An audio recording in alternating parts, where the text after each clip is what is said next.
14. Todos já pegaram o papel? Certo? Todos acharam? Hebreus 12, 14? Amém? Então vamos ler todo mundo junto? Seguir a paz com todos e a santificação, sem a qual ninguém verá o Senhor. Bom, vamos lá. Todo mundo junto, tá? Se deixar eu ler sozinho, gente. Não me deixe sozinho. Vamos lá, todo mundo junto. Seguir a paz com todos e a santificação, sem a qual ninguém verá o Senhor. Amém. Então hoje nós vamos falar um pouco sobre esses dois assuntos muito pertinentes para a fé cristã, que é a santificação e a glorificação. Os irmãos vão ver aí no início do meu esboço que, para não cometer a péssima influência do plágio, né? Se fala, plágio é quando você copia alguém e você não fala de quem foi a autoria, né? Então, eu extraí isso aí da lição 6 da nossa revista de Catecúmenos. Quem produziu a nossa revista de Catecúmenos é o reverendo Jocabi, né? Homem de Deus, que se encontra hoje aí no IPB em Cabo. Então, muito do que eu fiz aqui, eu coloquei nesse esboço, eu extraí da revista de Catecúmenos. Agora eu já uso há muito tempo também para dar aula discipular. Ok, meus irmãos? Então, vocês vão ver que eu coloquei material sobre santificação extraído da revista de Catecúmenos, aula 6. Ok? Muito bem. O pastor Jocarli, ele separou o processo de salvação em 6 etapas. Como ocorre a salvação? Primeiro passo para a salvação ocorrer na vida do indivíduo, ele coloca que é o chamado ao Evangelho. Bem, se eu for fazer aqui a seguinte pergunta: como que você se converteu? Como que se deu o seu processo de conversão e tudo mais? Cada um vai ter uma história diferente para contar. Alguém entregou o Evangelho para mim no ônibus, alguém me deu uma literatura, me deu um folheto. Eu nasci no berço evangélico, mas um dia eu entrei na minha idade do juízo, entendi quem é Jesus, que eu sou um pecador e eu preciso dele. Eu ouvi falar de Jesus na rádio, ouvi falar de Jesus na televisão, ouvi no YouTube, enfim. As formas que o Evangelho chegou podem ser as mais variadas, isso é um fato. Mas o fato é, todo mundo que se converteu um dia ouviu falar de Jesus. Não importa se você foi nascido desse Evangelho, um dia você ouviu falar de Jesus. Não importa se alguém porventura convidou você para a igreja, chegou lá, você ouviu a palavra tocou no seu coração. O fato é, a salvação começa com o chamado do Evangelho. E isso é bíblico, ou não? É bíblico.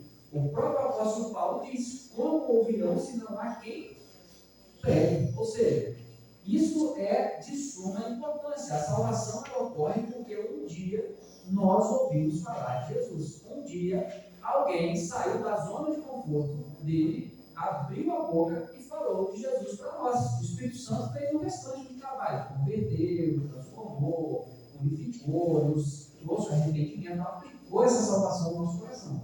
Mas um dia alguém falou de Jesus para nós. Primeiro ponto é o chamado do Evangelho. E isso aqui, meus irmãos, implica na nossa responsabilidade como cristãos também.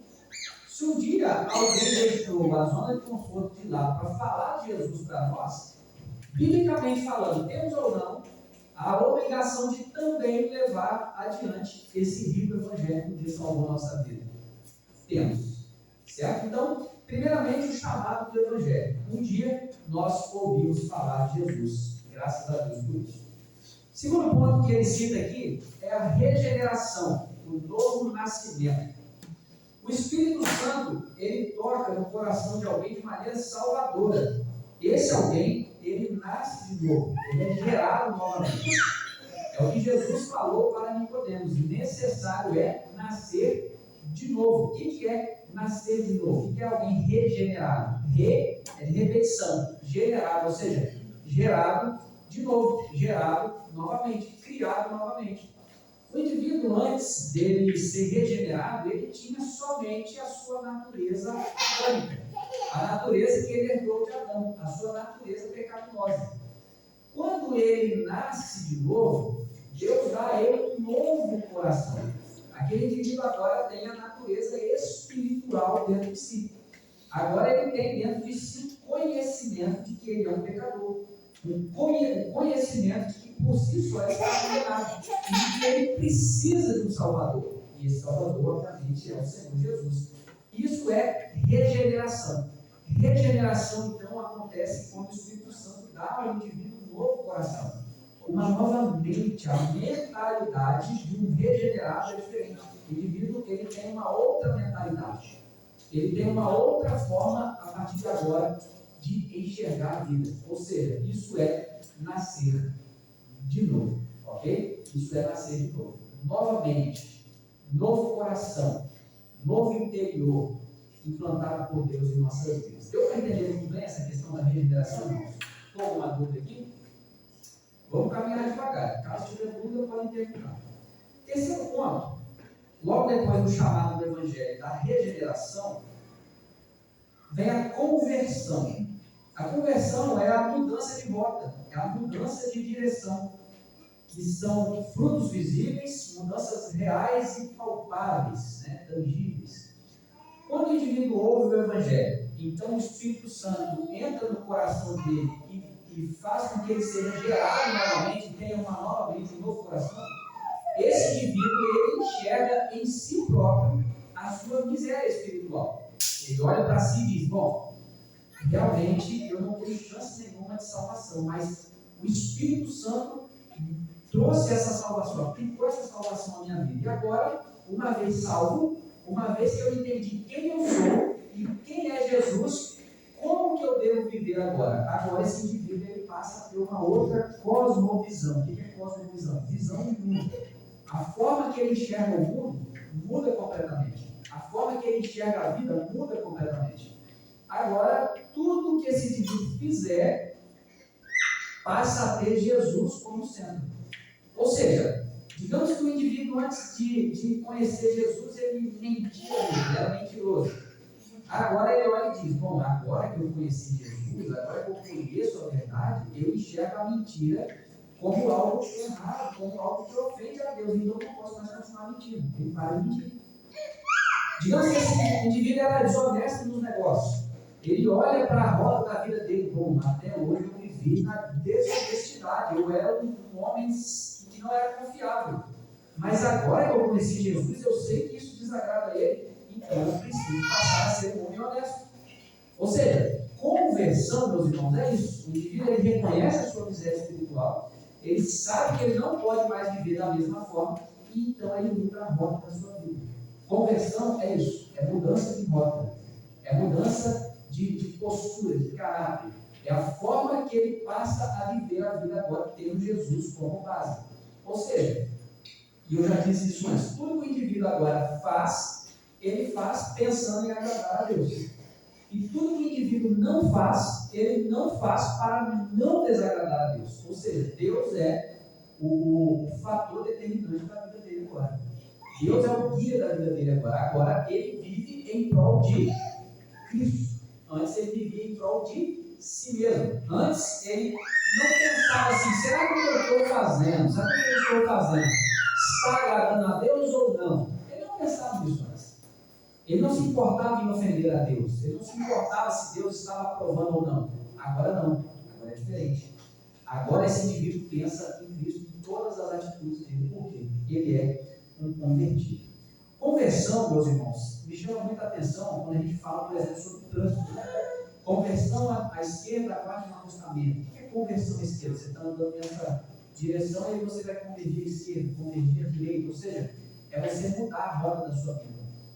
Uma outra ilustração muito boa também é, você está andando por um caminho, você para, dá meia volta e vira para o outro caminho oposto. Ou seja, você anda numa outra direção oposta da qual você estava andando.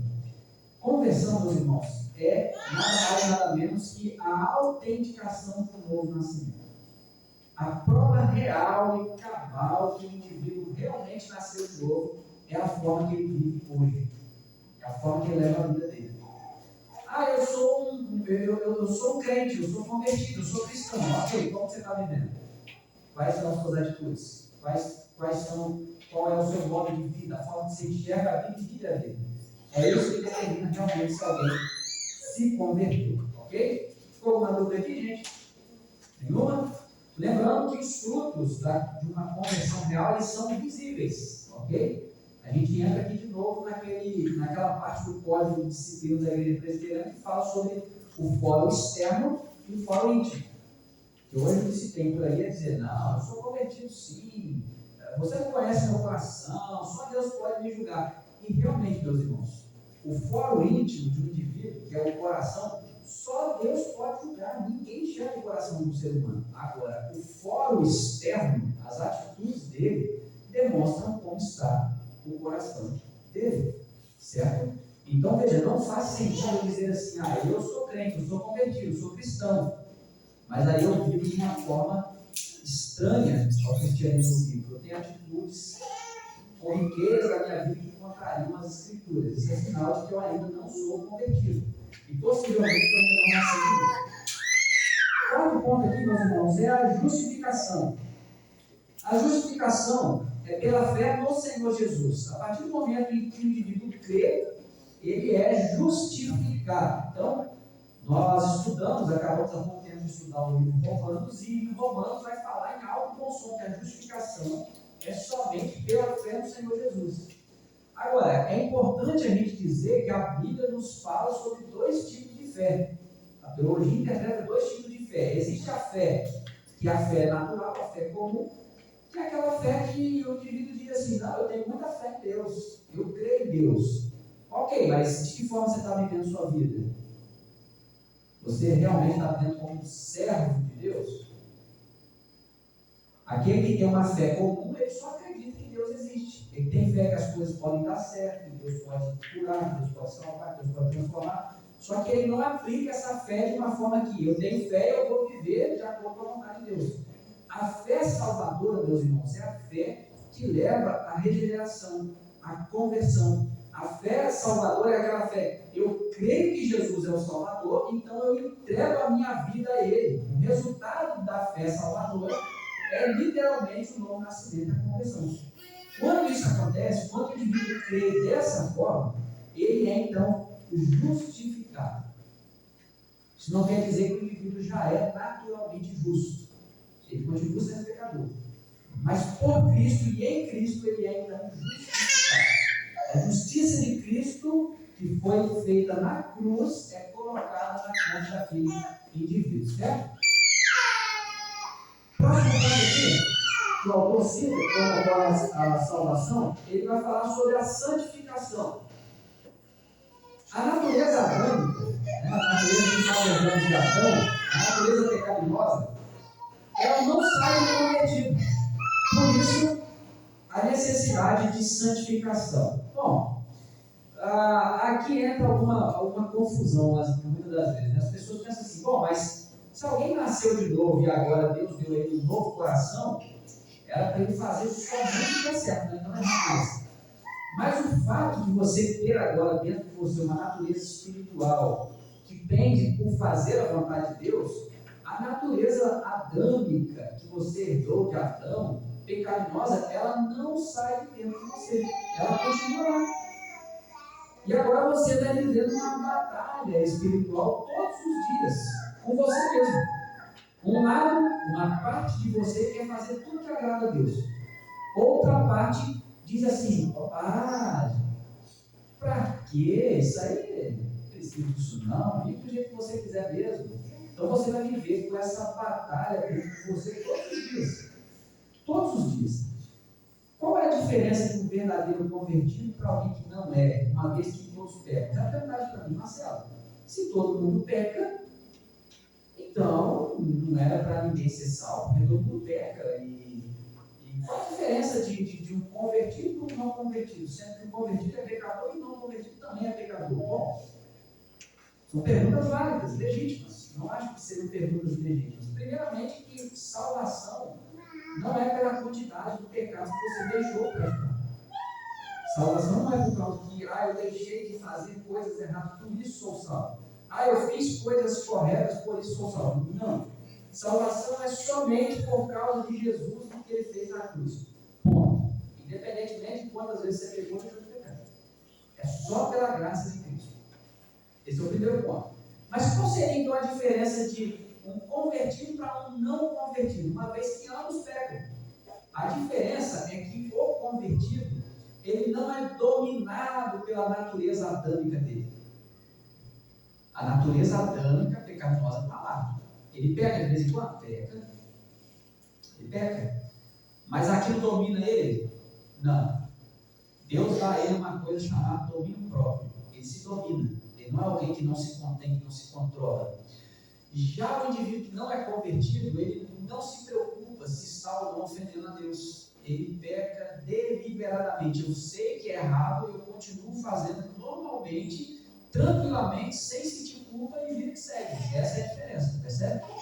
Então, não é uma questão de mérito a salvação. É uma questão do que Cristo fez na cruz por nós. E a santificação, meus irmãos, uma vez que a natureza adâmica está em nós, a natureza pecaminosa está em nós, a santificação é um processo contínuo de você fortalecer a sua natureza espiritual e você mortificar a sua carne.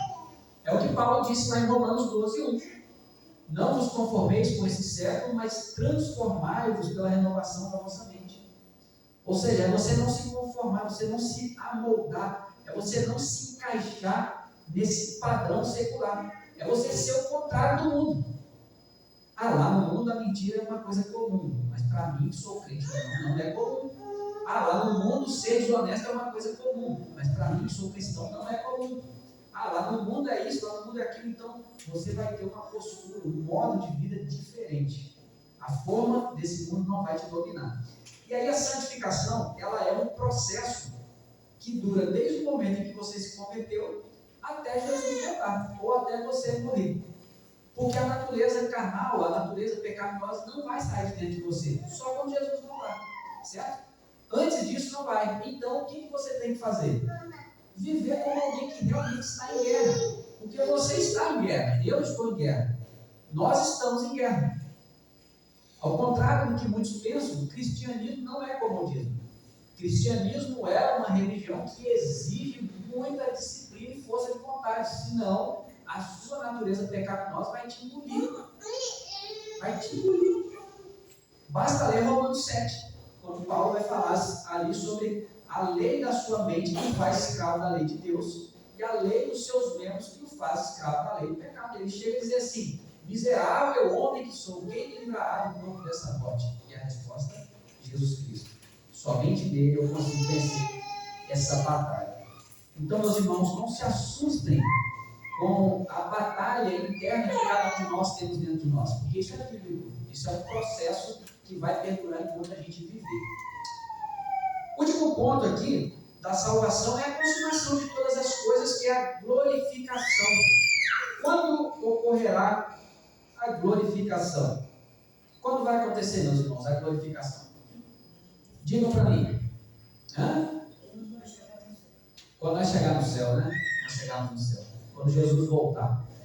Ali sim, não vai ter mais a natureza adâmica. Ali sim, não vai ter mais pecado, não vai ter culpa, não vai ter mais dor, não vai ter mais nada disso. Então, recapitulando aqui.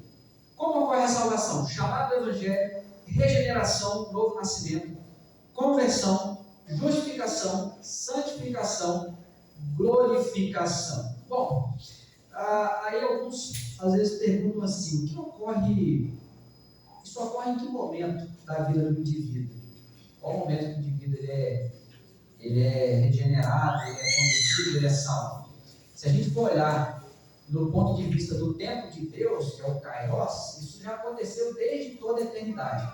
No entanto, na vida do indivíduo, aqui na Terra, muitas vezes ele vai se converter com 10 anos, com 20 anos, com 30 anos, mas na agenda de Deus ele é convertido desde antes da fundação do mundo, ok? Muito bem, essa primeira parte ficou alguma dúvida, irmãos? Tudo certo? Podemos tocar? Então vamos embora. Santificação. Vamos falar um pouco então sobre a santificação. É uma obra purificadora do Espírito Santo no andar diário do crente. Então, veja, o Espírito Santo, ele opera essa obra com qual frequência no crente? Vamos lá dizer aqui. Diariamente. Uma obra purificadora. Então, é todos os dias até a morte. Como o Espírito Santo habita o crente, ele opera neles o crescer na graça e no conhecimento. Então, o Espírito Santo, depois que Jesus ressuscitou, subiu ao céu, ele não enviou o Espírito Santo? Então, o Espírito Santo habita naqueles que são crentes, que entregaram suas vidas para Jesus. E o Espírito Santo opera nesses crentes o crescer na graça e crescer no conhecimento. E é importante que se diga aqui que é crescer no conhecimento de Deus, no conhecimento de quem é Deus. E produz neles fruto e boas obras espirituais. Então, esse processo aqui se dá diariamente, e o que produz nesses indivíduos fruto e boas obras espirituais. O que seriam aqui boas obras espirituais? Qual é a evidência de alguém que está se santificando? O que é a boa obra espiritual? Normalmente, quando a gente fala em boa obra no Brasil, um país praticamente dominado pelo catolicismo romano, e eles são muito bons de fazer boas obras, digam-se de passagem, inclusive eles creem que a salvação é pelas obras. Erroneamente, diga-se de passagem, a salvação não é pelas obras, somente pela graça. Mas eles creem, e a cultura brasileira crê, que fazer boas obras é dar a cesta básica. Como você sabe se alguém é bom, se alguém é uma pessoa de bom coração? É porque ele dá muita cesta básica. Né? Há quem diga até assim, aquele ali é um lugar guardadinho do céu, porque ele dá a cesta básica, ele é hospitaleiro, ele faz o bem ao próximo, distribui comida para os mendigos, ele faz isso, faz aquilo. Isso é uma boa obra, meus irmãos? É uma boa obra. Mas boas obras, à luz da Bíblia, não se resume somente a isso. Esse tipo de boa obra, vocês concordam comigo, que até os ateus podem fazer? Podem. E fazem, né? Os ateus podem fazer, os espíritas podem fazer. Os espíritas podem dar a cesta básica, podem ser hospitaleiros, podem ser gentis, simpáticos, honestos, pessoas de bem. E aí? Eles vão para o céu por causa disso? Dificuldade de falar não? Grita bem alto. Não! Pois então, meus irmãos, o que é boas obras à luz da Bíblia? Boas obras à luz da Bíblia é você dedicar tudo a Cristo. É você orar, ler a Bíblia, estudar a palavra, é você se santificar, é você se congregar, é você se tornar um conhecedor de Cristo. Inclusive, meus irmãos, a boas obras à luz da Bíblia não é nem você dar a cesta básica, é você dar a cesta básica pensando na glória de Cristo. Qual é o intuito de você doar uma cesta básica? Primeiramente, antes mesmo de você estar ajudando aquela pessoa, é você glorificar a Cristo. Qual é o intuito de você ser simpático? Primeiramente, antes de você ser alguém aprazível para que as pessoas tenham prazer em estar ao seu lado, é você glorificar a Cristo. Qual é o intuito de você ser hospitaleiro? É você glorificar a Cristo. Primeiramente, você faz por causa de Cristo. Isso vai beneficiar outras pessoas? Vai. Mas é para a glória de Deus. Inclusive, o próprio Deus também faz assim. Por que Deus nos salva? É simplesmente porque Ele não quer que a gente vá para o inferno? Não. Para a glória dele. Por que a gente faz missões? Isso a gente aprende lá no Perspectivas. Quem não fez, ainda faça, é muito bom. Lá eles ensinam o seguinte: por que os missionários vão para os campos missionários? E todo mundo pensa assim: ganhar almas para Jesus. Não é. O ponto principal é fazer com que o nome do Senhor seja adorado, glorificado aonde ainda não é. Esse é o ponto. Vai ter salvação desse processo? Claro que vai. Mas o ponto principal é a glória de Deus. Tudo na nossa vida precisa ter essa base. Tudo é para a glória de Deus. Por que eu dou cesta básica? Para a glória de Deus. Por que eu sou simpático? Por que eu ajudo o próximo? Por que eu prego o evangelho? Por que eu faço bem? Para a glória de Deus. Então, boas obras espirituais, meus irmãos, é isso. Boas obras espirituais é orar, é estudar a palavra, é se congregar, é o trabalho cristão e é também ajudar o próximo. É a santificação. A santificação talvez seja o maior exemplo claro de que alguém realmente nasceu de novo. A forma que ele vive hoje. E aí ele completa aqui dizendo uma parte sobre a vida congregacional também é muito importante. Ele diz assim: os crentes são especialmente santificados quando envolvidos numa igreja onde a Bíblia é ensinada e os sacramentos são ministrados. Bom, se a gente abrir lá em Hebreus 10, versículo 25, essa aqui já é muito conhecida nossa também. Olha só o que o autor aos Hebreus vai dizer. Ele vai falar algo relacionado à vida congregacional, à reunião dos santos. Ele diz assim: não deixemos de congregar-nos como é costume de alguns, antes façamos admoestações, e tanto mais quando vedes que o dia se aproxima. Então, baseado nesse versículo aqui, naquele tempo em que a carta aos Hebreus foi escrita, já tinha pessoas que já tinham deixado de se congregar? O texto dá a entender que sim, né? Ele está dizendo assim: olha, não deixemos de congregar como é costume de alguns. Então, dá a entender pelo texto que já tinha pessoas que faziam isso naquela época. E aí ele está dizendo assim: antes, não façamos como eles, antes façamos o quê? Admoestações. O que é admoestações? Incentivos, correções, o famoso puxa-mais de orelha, né? Ele está falando assim: olha, juntos em comunidade, em congregação, a gente consegue se corrigir mutuamente. Agora, se você se isolar, isso não é possível. É o que o autor dos Hebreus está dizendo. E ele diz: tanto mais quando vedes que o dia, ou seja, o dia do Senhor, o dia da volta de Cristo se aproxima. E aí o autor da revista, provavelmente baseado em Hebreus 10, 25, ele vai dizer assim: os crentes são especialmente santificados quando envolvidos numa igreja onde a Bíblia é ensinada e os sacramentos são ministrados. Então, meus irmãos, nesse processo de santificação, a vida congregacional é extremamente importante. Estar no meio do rebanho de Cristo é uma proteção espiritual enorme. Enorme. Satanás adora ovelhas isoladas, é mais fácil dele pegar, certo? Agora, ovelhas que estão no meio do rebanho, caminhando juntamente com o rebanho, não são uma presa tão fácil assim. Se congregar é essencial e precisa ser numa igreja séria, onde a Bíblia é a única regra de fé e prática. Então, se congregar é importante por si só, e principalmente o local em que você se congrega precisa ser uma igreja séria, uma igreja que tem a Bíblia como única regra de fé e prática, uma igreja que ministra corretamente os sacramentos, uma igreja que tem a disciplina eclesiástica. Essas são as três marcas que Calvino falava. O reformador Calvino ele dizia que 3 marcas caracterizam uma igreja verdadeira. Primeiro, a exposição fiel das Escrituras. Essa igreja ela é bíblica, ela tem a Bíblia como única regra de fé e prática? Sim, ótimo. Então passou do primeiro crivo. Segundo, correta administração dos sacramentos. Quais são os sacramentos? Batismo e ceia. Ela ministra corretamente os sacramentos? Sim, ministra. Ok. Terceiro ponto. Qual é o terceiro ponto? Disciplina eclesiástica. E disciplina, ao contrário do que muitos pensam, não é só botar no banco. Isso aí vai, no último caso, quando não há arrependimento, né? Quando é uma coisa pública e tudo mais. Mas não é só isso. Disciplina, ela não é só corretiva, ela é também preventiva. Disciplina é ordem, é organização. A igreja verdadeira tem essas 3 marcas. É engraçado que Calvino, um dos reformadores mais famosos, um dos maiores interpretadores de Bíblia da história, ele não disse que a igreja verdadeira é aquela que tem retiro, né? Ele não falou isso.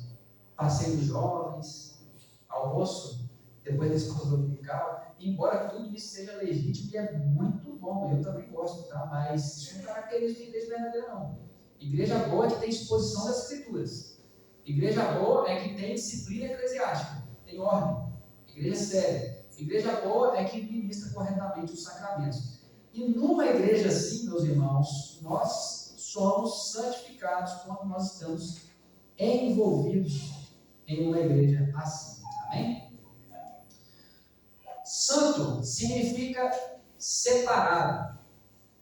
Santidade, no nosso conceito, meus irmãos, não é a santidade de Deus. Quando fala na Bíblia que Deus é santo, significa que Ele é literalmente puríssimo, perfeitíssimo, imaculado, sem pecado, sem ruga, sem nada.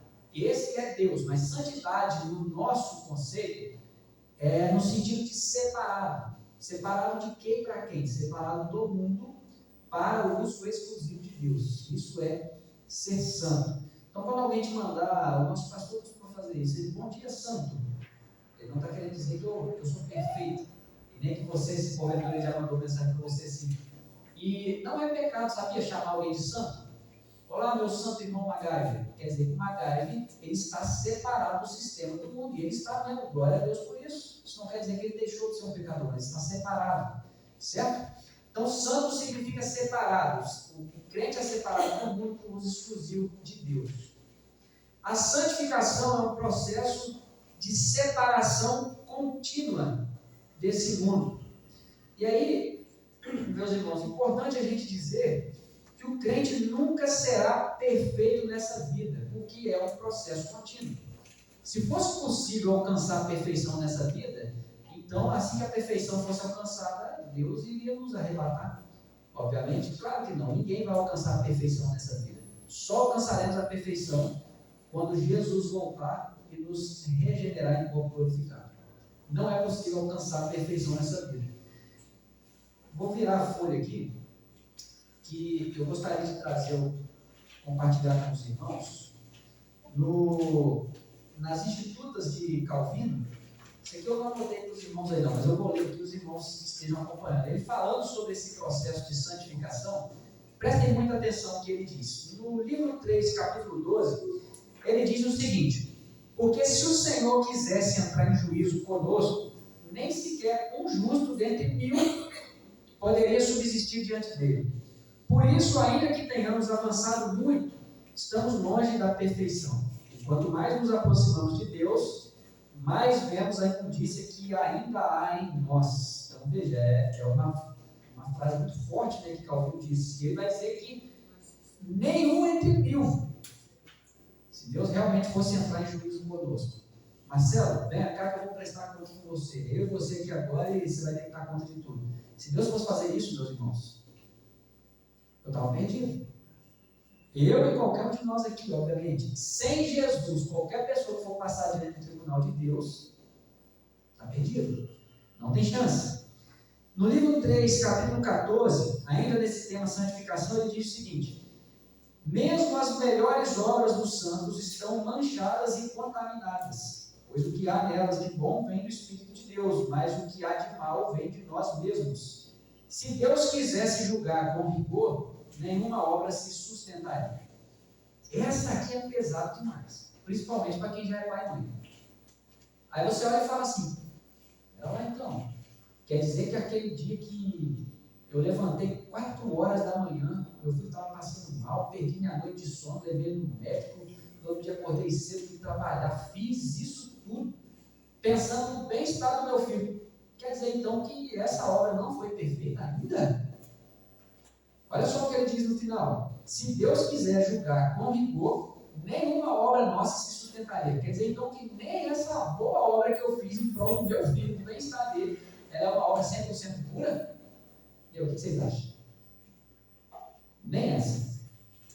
Então veja, isso aqui é tão sério, meus irmãos, é tão sério, que nem a obra mais caridosa, mais amorosa, mais aparentemente perfeita que você pensar em fazer ou tenha feito, ela não é uma obra perfeita. Ela não seria suficiente para te salvar. Você precisa, eu preciso, nós precisamos de Cristo.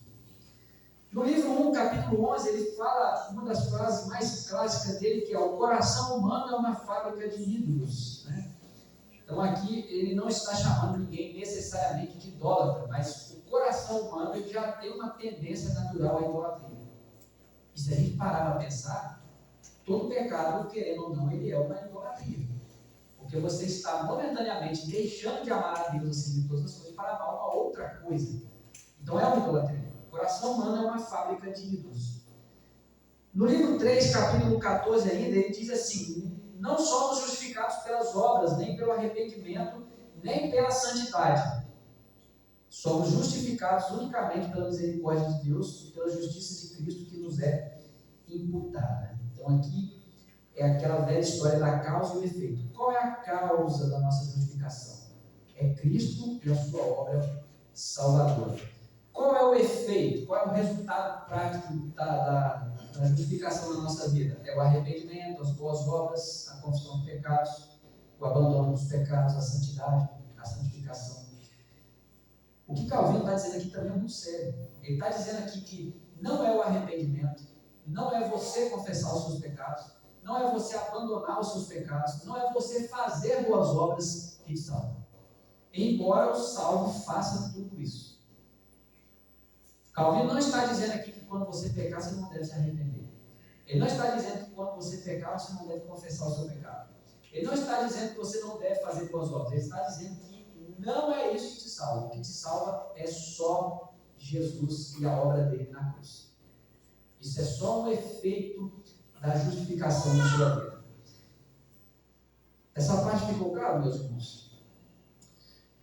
Continuando aqui, santificação é uma luta diária que promove crescimento, relacionamento com Deus, alegria da salvação e paz de Deus na consciência. Então, a santificação, além de ser uma luta, ela é uma luta que traz esses efeitos positivos em nossa vida. Ela nos faz crescer, porque quem está em guerra, uma guerra onde o seu Senhor Jesus já venceu por você, se você entra numa guerra tendo a certeza da vitória, então você automaticamente é vitorioso. Isso promove crescimento na sua vida. Isso promove transformação interna e externa. Isso promove também um relacionamento com Deus. Nas lutas da vida, você aprende a ser mais íntimo de Deus. Nas lutas para ser mais santo, para fazer o que é mais certo, você se conhece melhor e você conhece a Deus melhor também. Você conhece o quão ruim você é e o quão bom Deus é, a despeito da sua e da minha, da nossa ruindade. Então você cria ali um vínculo, um relacionamento com Deus nesse processo de santificação. Você cria também a alegria da salvação. A alegria da salvação, meus irmãos, poucos dizem isso, mas ela se dá exatamente por nós sabermos o quanto nós não merecemos a salvação. É por você saber que você não merece, que você não é digno, mas mesmo assim Deus te salvou, Ele te deu de graça essa salvação.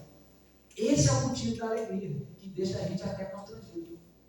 Foi por isso que Pedro, quando naquele episódio da pesca maravilhosa, ele virou para Jesus e falou: Mestre, Senhor, retira-te de mim, que eu sou um homem pecador. Não quer dizer que ele estava falando assim: Jesus, eu não te quero por perto, mas ele estava dizendo: Mestre, eu não sou digno de tanta bondade assim.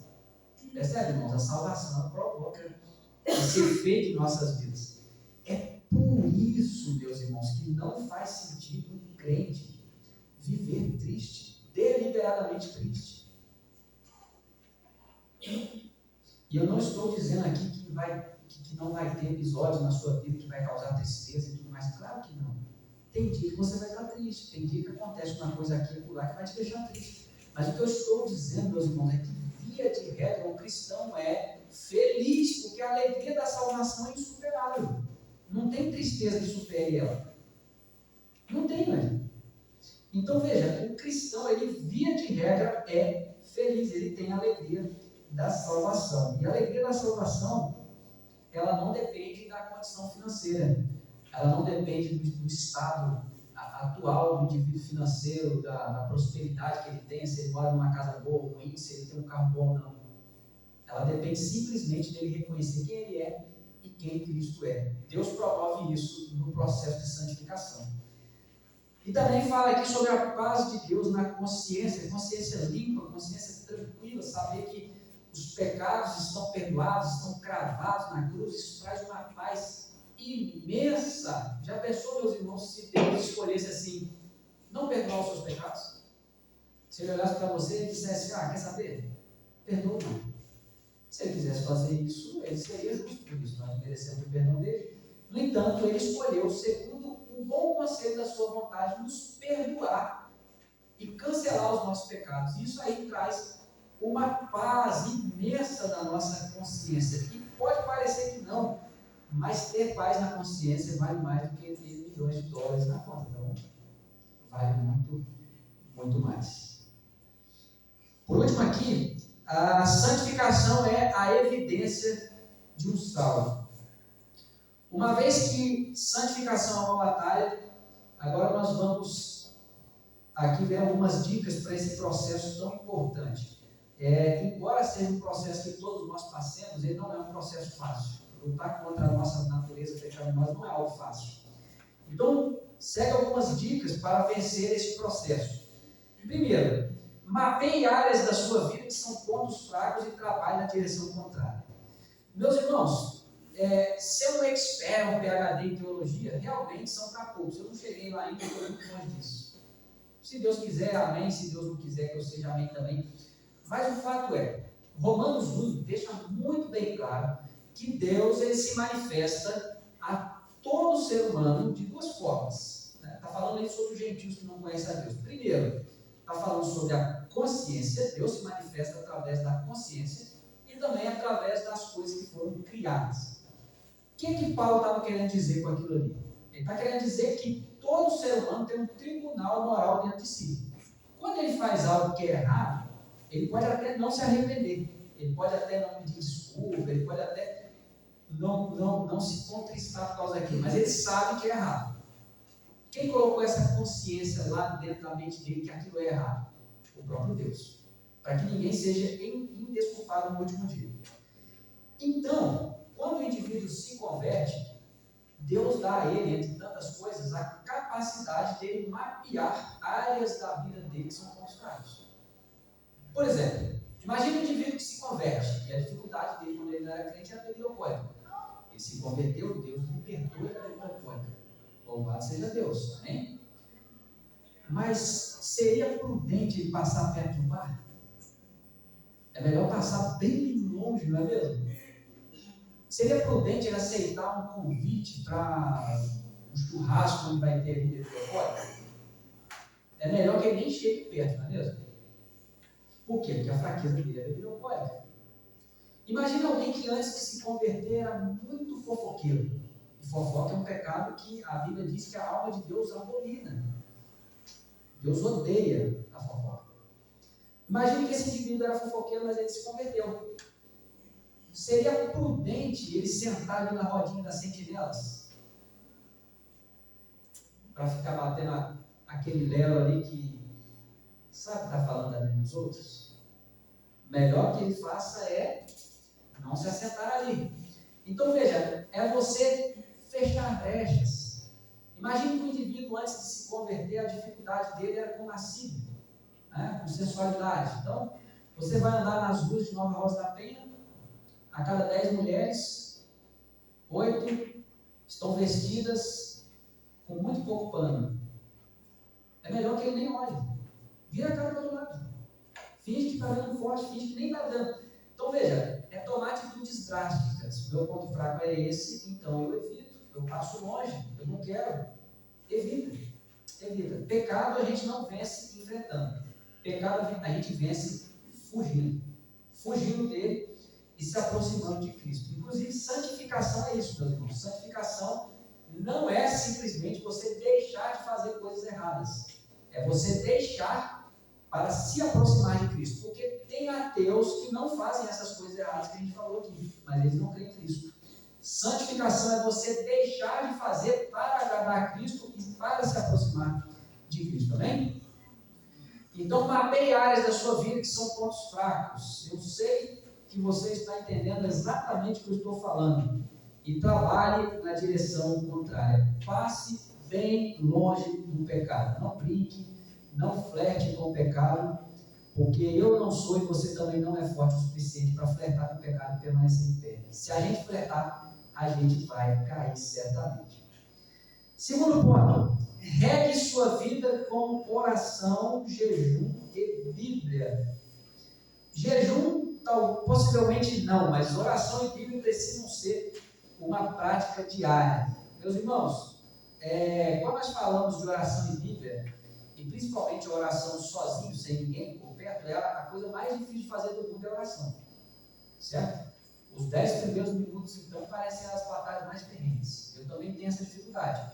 Se você tem, bem-vindo ao clube. Eu também tenho. Muita dificuldade de orar. E tem dia que eu oro sem vontade de orar. E tem dia que a minha oração Senhor, me dá vontade de orar porque eu não quero orar. Eu estou aqui orando, mas a minha vontade não é estar orando. Mas eu vou continuar aqui porque eu sei que eu preciso orar. Que se eu não orar, eu fico fraco, enfraqueço e acabam morrendo espiritualmente. E essa é a batalha de todo crente. Oração. Segundo, a leitura bíblica. A Bíblia é a palavra de Deus. Hoje, Deus só fala através da Bíblia. Então, se eu não ler a Bíblia, se eu não estudar a Bíblia, eu não vou ouvir a voz de Deus. Eu vou ficar fraco. A Bíblia, ela é o manual de fé e prática dos cristãos. Só que no Brasil, do século XXI, tecnológico, do jeito que a gente está, os brasileiros, eu creio que no mundo afora também está assim, a gente está muito viciado em dopamina rápida.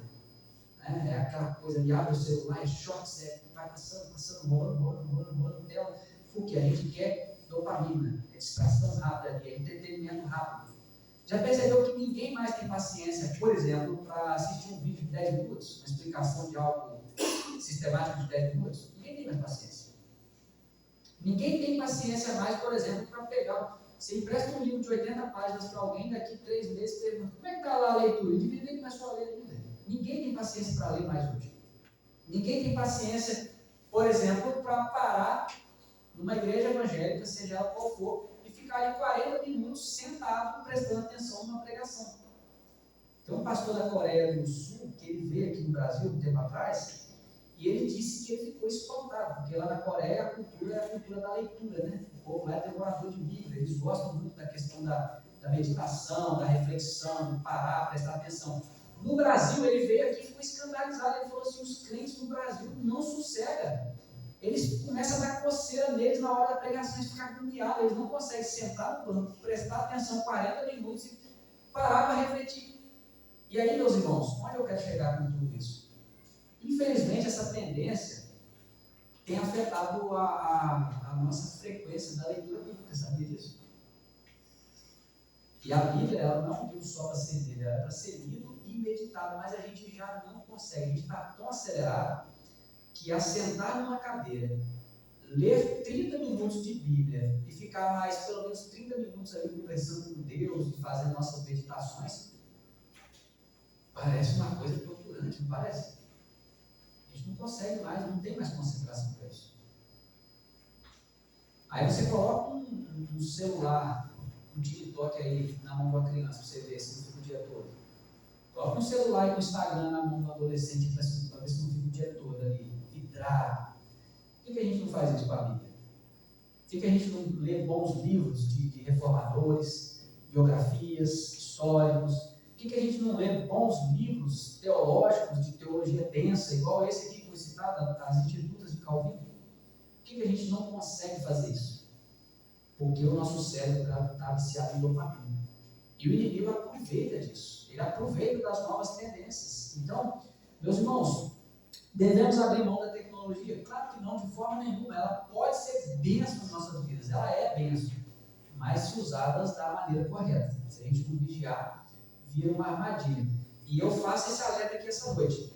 Muitos de nós estão viciados em dopamina rápida e não conseguem mais parar para fazer uma leitura de 30 minutos. A gente precisa urgentemente rever isso em nossas vidas. Quarto ponto aqui, ou melhor, terceiro, né? Seja assíduo na igreja e conviva com pessoas que te auxiliem nesse processo. Conviva com pessoas que te aproximem de Deus. Né? Então, ser assíduo na igreja. Veja, irmãos, tem dia que a gente não pode vir aos cultos. Acontece. Às vezes chega tarde no trabalho, às vezes está passando mal. Pode acontecer. Nem todos os dias dá para a gente vir. Mas sempre que puder, não deixe de vir. Porque toda vez que você deixa de vir, você está perdendo um pouco da porção que o Espírito Santo nos dá quando a gente vem.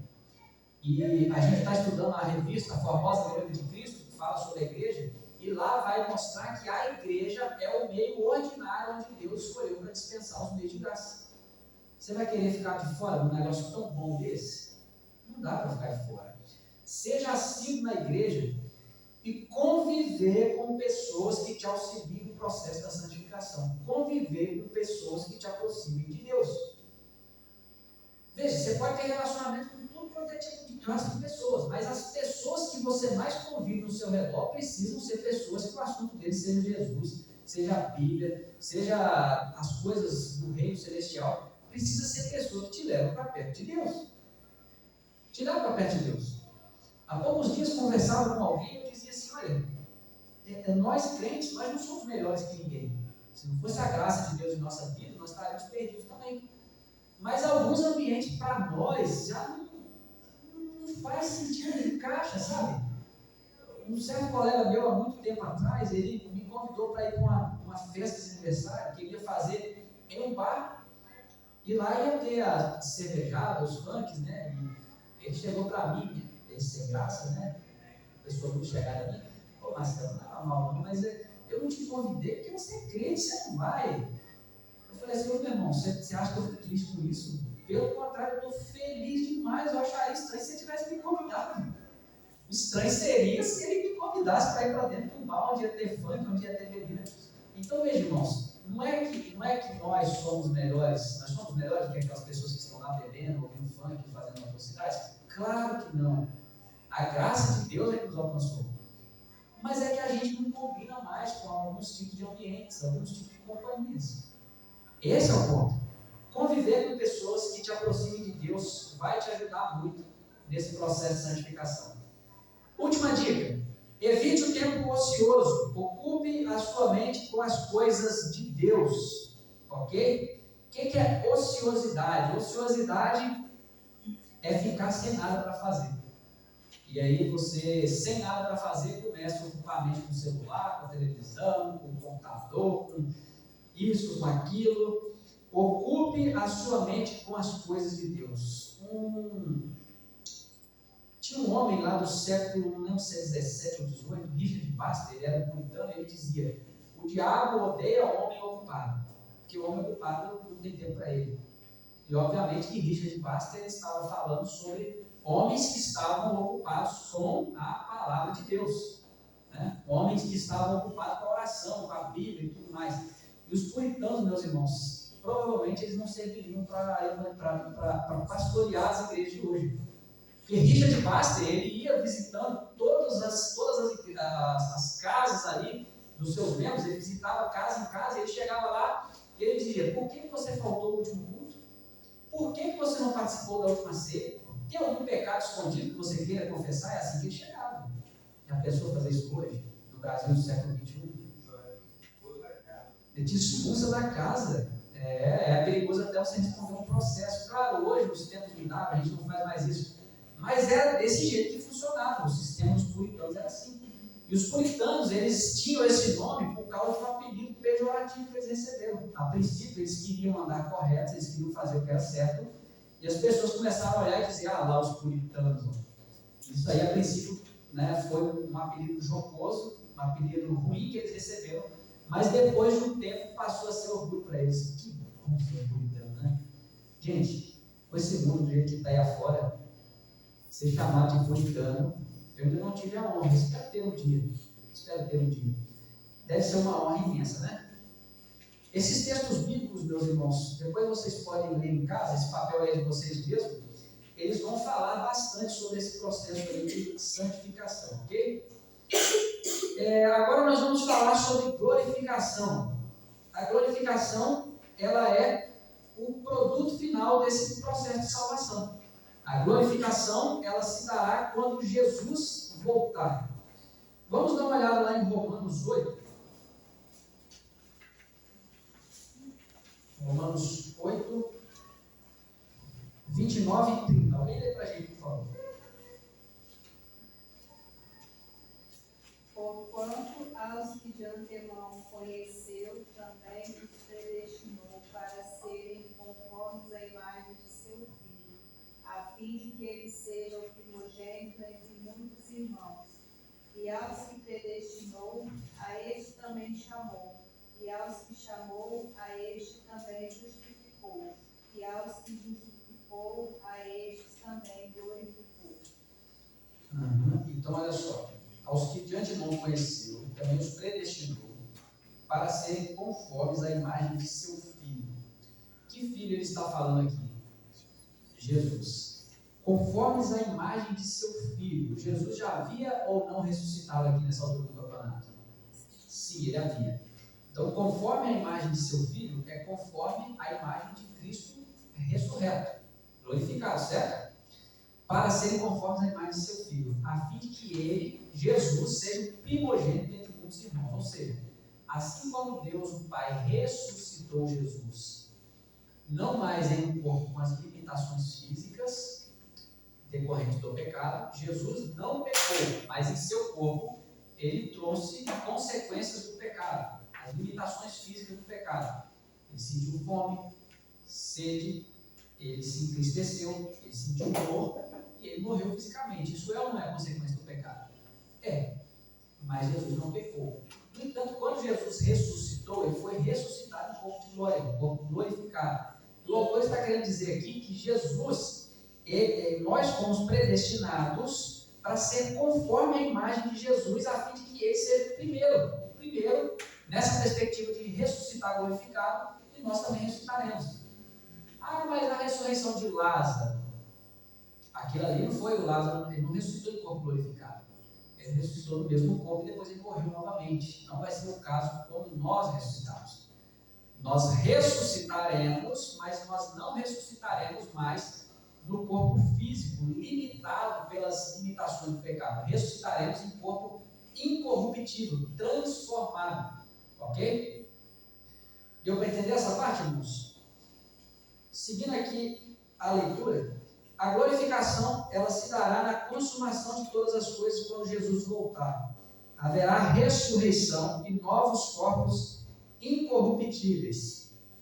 A salvação não é só livrar a alma do inferno, é a garantia de estar eternamente com Cristo, em corpo glorificado, sem pecado, sem enfermidade, sem defeitos, sem mácula, sem limitações físicas, e nunca mais morreremos. Irmãos, todos esses textos aí embaixo, eles vão falar sobre esse processo aí, então, esse produto final desse processo de salvação, que é a glorificação. Eu vou apenas ler aqui 1 Coríntios, capítulo 15, versículos 51 a 57. Inclusive, eu faço o meu voto de louvor para esse capítulo 15 de 1 Coríntios. Porque o capítulo 15 de 1 Coríntios, meus irmãos, para combater uma heresia, o apóstolo Paulo, ele dedicou nada mais, nada menos que 58 versículos para afirmar a doutrina da ressurreição de forma muito detalhada. Não tem nenhuma passagem na Bíblia que tem a ressurreição de forma tão detalhada quanto esse capítulo 15. Versículos 51 a 57. Ele diz assim, eu vou ler, os irmãos acompanhem. Eis que vos digo um mistério, nem todos dormiremos, mas transformados seremos todos. No momento, num abrir e fechar de olhos, ao ressoar da última trombeta. A trombeta soará, os mortos ressuscitarão incorruptíveis, veja, incorruptíveis, seja, não vão poder mais se corromper e pecar. E nós seremos transformados. Porque é necessário que esse corpo corruptível, ou seja, o corpo que a gente está vivendo hoje, corruptível, se revista da incorruptibilidade, e que o corpo mortal se revista da imortalidade. Então, veja bem, duas coisas que quando nós ressuscitarmos nós teremos: não nos corromperemos mais e não morreremos mais, porque seremos imortais. Verso 54. E quando esse corpo corruptível se revestir de incorruptibilidade, e o que é mortal se revestir de imortalidade, então se cumprirá a palavra que está escrita: tragada foi a morte pela vitória. Onde está a morte, a tua vitória?